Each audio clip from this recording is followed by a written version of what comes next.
1% लोग वो अलग काम नहीं करते बट वो अलग सोचते हैं। Same 24 hours, same opportunity, same time, but कुछ लोग एक्स्ट्राऑर्डिनरी रिजल्ट को अचीव करते हैं, कुछ लोग एवरेज रह जाते हैं। ऐसा क्यों होता है? इसके पीछे का रीजन है हमारा माइंडसेट। यस, हमारा माइंडसेट। और आज हम उसी के बारे में बात करेंगे और हम ब्रेक डाउन करेंगे कैसे हम अपने माइंडसेट को बिल्ड कर सकते हैं और जो टॉप 1% लोग सोचते हैं उस टाइप से हम कैसे सोच सकते हैं।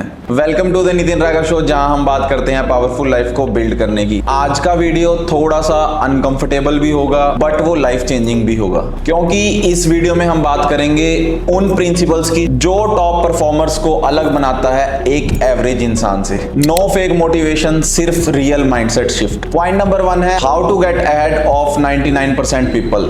सो सच ये है कि 99% लोग डिस्ट्रैक्टेड हैं, इनकंसिस्टेंट हैं और इमोशनली ड्रिवन भी हैं। अगर आप सिर्फ डिसिप्लिन्ड हो जाओ, फोकस्ड हो जाओ और खुद से जो प्रॉमिस करते हो उसको फुलफिल करने लग जाओ तो ऑटोमेटिकली आप उन 99% लोगों से ऑलरेडी आगे हो।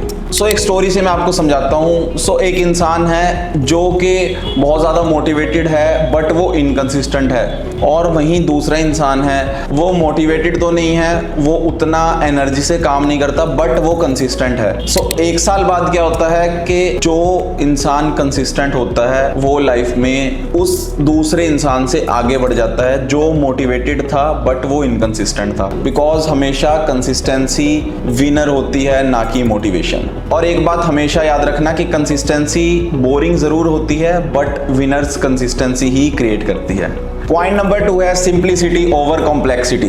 ज्यादातर लोग अपनी परफेक्शन पे काम करना चाहते हैं, परफेक्ट लाइफ चाहिए, परफेक्ट स्ट्रेटजीज चाहिए और परफेक्ट प्लानिंग चाहिए। वो इसी सोच को लेके बढ़ते रहते हैं और वो परफेक्शन कभी आती नहीं और वो अपना टाइम सारा खराब कर देते हैं। और वहीं जो टॉप 1% लोग होते हैं वो चीज़ों को सिंप्लीफाई करते हैं। उनके पास जितने रिसोर्सेज हैं, जितनी नॉलेज है, वो उनसे स्टार्ट करते हैं। फॉर एग्जाम्पल, अगर किसी को वर्कआउट करना है और उसे प्रॉपर नहीं आता कैसे करना है तो वो गूगल करते हैं, गूगल से समझते हैं, वो मेंटोर्स को हायर करते हैं, तो वो अपनी चीज़ों को स्टार्ट करते हैं। बट वहीं जो एक एवरेज लोग होते हैं वो क्या करेंगे, वो पहले अपना पार्टनर ढूंढेंगे कि यार मैं किसी के साथ जाऊं। वो मेंटोरशिप पे अपनी इन्वेस्टमेंट नहीं करते और वो सारी चीज़ें खुद से ट्राई करने का कोशिश करते हैं, इसीलिए वो एवरेज रह जाते हैं। बिकॉज आप ये चीज़ समझिए, जो 1% लोग होते हैं उन्हें टाइम की वैल्यू होती है और जो 99% लोग होते हैं उन्हें पैसे की वैल्यू होती है। थर्ड जो की पॉइंट है, let them hate you. Because जब आप अपनी लाइफ में ग्रो कर रहे होगे ज़्यादातर लोग आपको हेट करेंगे बिकॉज वो अनकंफर्टेबल होंगे क्योंकि आप उनसे एक स्टेप ऊपर जा रहे हो। ये बहुत ही ज़्यादा कॉमन है and let them hate you. कुछ आपको जज करेंगे, कुछ आपको कॉपी करेंगे और लिटरली कुछ सीक्रेटली होप करेंगे कि आप फेल हो जाओ, और ये पार्ट ऑफ द प्रोसेस है। अगर कोई आप पे डाउट नहीं कर रहा है, अगर आपकी कोई लेग पुलिंग नहीं कर रहा है तो समझ जाइए आप अच्छा प्ले नहीं कर रहे हो। बिकॉज जब आप डिसिप्लिन्ड हो जाते हो, फोकस्ड हो जाते हो, सडनली लोग बोलते हैं कि आप बदल गए हो, आप टाइम नहीं देते। और trust me guys, this is the part of game और ये बहुत ज़्यादा कॉमन चीज़ है। आपने उस टाइम पे भी कंसिस्टेंट रहना है और कंसिस्टेंसी ही हमें विनर बनाएगी। जो पॉइंट नंबर 4 है बहुत ज़्यादा इंपॉर्टेंट है, अर्जेंसी क्रिएट्स मनी।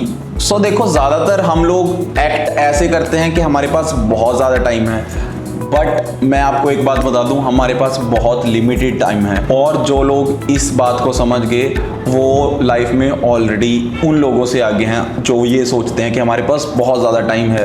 देखो, टाइम के लिए हम पे नहीं करते, टाइम खरीदने के लिए हम पे नहीं करते, बट अगर हम प्रैक्टिकली देखें कि अगर मुझे 1 घंटा चाहिए मेरी लाइफ का, अगर मैं उसका पे करने लग जाऊं तो मुझे उसकी वैल्यू होगी। बट आज हम अपने टाइम का पे नहीं करते, इसीलिए हम अपने टाइम को फॉर ग्रांट लेते हैं और इसीलिए ज़्यादातर लोग प्रोक्रास्टिनेट करते हैं। कल से करेंगे, नेक्स्ट मंथ से करेंगे, अभी नहीं करना, कन्फ्यूज़न में रहते हैं, जब मेरा दोस्त करेगा तब मैं करूँगा, ये सब चीज़ें। बट जो लोग स्मार्ट होते हैं वो आज से अभी से एक्शन लेते हैं। वो अपने फ्रेंड का वेट नहीं करते, वो अपनी फैमिली मेंबर का वेट नहीं करते, उन्हें खुद पे कॉन्फिडेंस होता है और वो खुद से स्टार्ट करते हैं। और एक पावरफुल ट्रुथ मैं आपको बताता हूँ, और ये प्रैक्टिकल लाइफ का एक्सपीरियंस है कि अर्जेंसी ही सक्सेसफुल लोगों का हिडन टूल होता है, हिडन वेपन होता है। जो लोग अर्जेंसी दिखाते हैं, हो सकता है कि वो फेल हो, बट सक्सेसफुल भी उन्हीं के पास आती है। अगर आप ये सोचोगे कि यार मैं आज नहीं कल करूँगा, जब अच्छा टाइम आएगा तब करूँगा, तो मेरी एक बात याद रखना, opportunities comes and go. So opportunity आपके पास आएंगी और चली जाएंगी, आपको पता भी नहीं लगेगा कब आपके पास अपॉर्चुनिटी आई। तो आपको अपने साथ, अपने समय के साथ, अपनी स्किल्स के साथ रेडी रहना पड़ेगा उन अपॉर्चुनिटीज़ को ग्रैब करने के लिए। और ज़्यादातर लोग सोचते हैं कि यार हमारे पास ये आइडिया था, हम ये काम कर सकते थे, बट ये भी बात याद रखने वाली है कि आइडियाज़ की वैल्यू ज़ीरो होती है, आइडियाज़ अनलिमिटेड हैं, एग्जीक्यूशन की वैल्यू होती है। कब कैसे एग्जीक्यूट करते हो वो बहुत ज़्यादा ज़रूरी है। जो की पॉइंट नंबर 5 है वो है नॉट ट्रैकिंग नॉट विनिंग। सो अगर हम किसी चीज़ को ट्रैक नहीं करते तो दैट मीन्स हम उसमें सक्सेसफुल नहीं होंगे। आज नहीं तो कल हमें फेलियर मिलेगा ही मिलेगा। अगर हम बिजनेस में ट्रैक्स नहीं करेंगे तो हम फेल हो जाएंगे। अगर हम फिटनेस में ट्रैक नहीं करेंगे तो हमें रिजल्ट नहीं आएंगे। अगर हम मनी में अपने एक्सपेंस को ट्रैक नहीं करेंगे तो हम अपना सारा पैसा गंवा लेंगे। और टॉप परफॉर्मर्स फीलिंग पे नहीं, अपने डाटा पे डिसीजन लेते हैं। वो शीट्स पे काम करते हैं, ना कि वो अपनी फीलिंग से काम करते हैं। और की पॉइंट नंबर 6 है, ये बहुत इंपॉर्टेंट है और ये मुझे लगता है मेरी लाइफ का बहुत पावरफुल टूल रहा है। Be the dumbest in the room.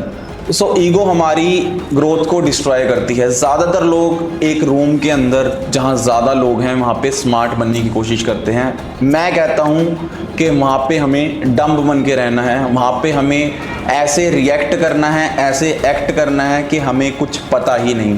Trust me, अगर आपके अंदर लर्निंग स्किल होगी, लर्निंग की कैपेबिलिटी होगी तो आप काफ़ी चीज़ें सीख पाओगे। इट्स लाइक कि अगर आप रूम में एंटर कर रहे हो तो आपको स्पंज की तरह बनना है। जैसे स्पंज पानी को एब्जॉर्ब करता है, वैसे ही आपने स्पंज की तरह नॉलेज को एब्जॉर्ब करना है, एक्सपीरियंसेस को एब्जॉर्ब करना है इन द रूम। अगर आप अपने रूम में स्मार्ट हो, अपने सर्कल में स्मार्ट हो, तो शायद आपको अपग्रेड करने की ज़रूरत है। की पॉइंट नंबर 7 है generalist to specialist.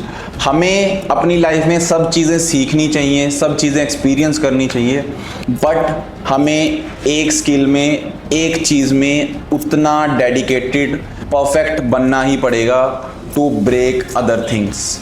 Because specialist हमेशा हायर वैल्यू क्रिएट करते हैं और वो हायर इनकम को भी जनरेट करते हैं। सो हमें स्पेशलिस्ट बनना है एक स्किल में। यस, हम डिफरेंट एक्सपीरियंसेस कर सकते हैं, हम डिफरेंट स्किल्स को सीख सकते हैं, बट हमें एक किसी स्पेसिफिक चीज़ में भी स्पेशलिस्ट बनना है। बिकॉज एक रियलिटी ये भी है कि jack of all trades interesting लगता है, बट मास्टर ऑफ वन हमेशा पावरफुल होता है। की पॉइंट नंबर 8 है क्रिएट योर लक।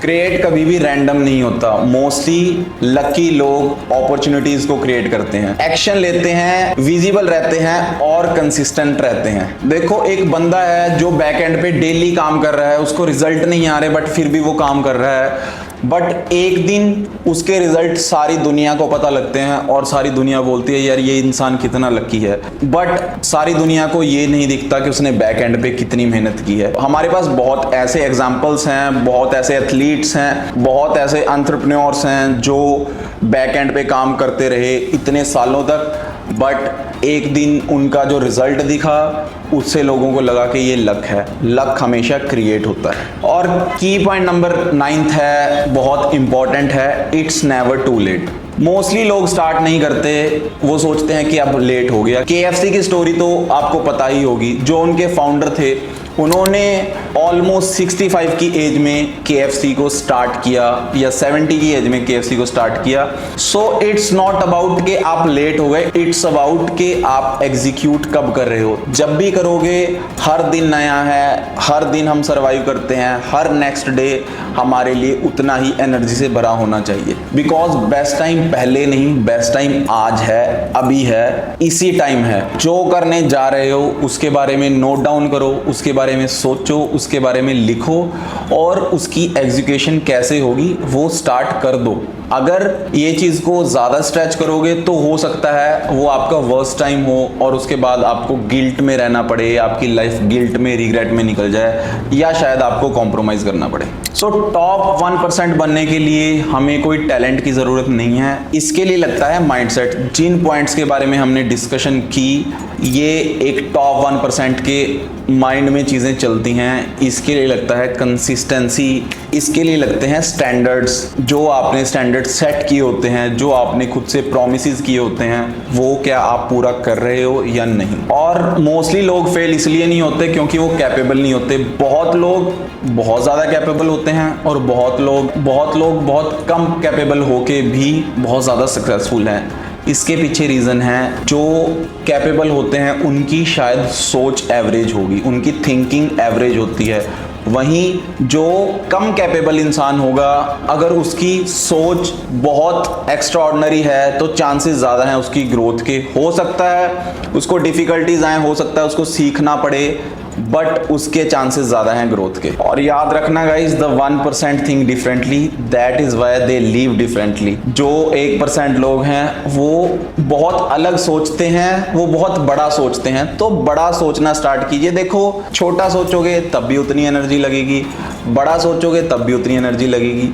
तो डरना क्यों है, हमने बड़ा सोचना है। और अगर आप एवरेज लाइफ से बाहर निकलना चाहते हो तो कमेंट करो I think bigger and do subscribe the Nitin Raghav show, जहां हम बात करते हैं पावरफुल लाइफ को बिल्ड करने की।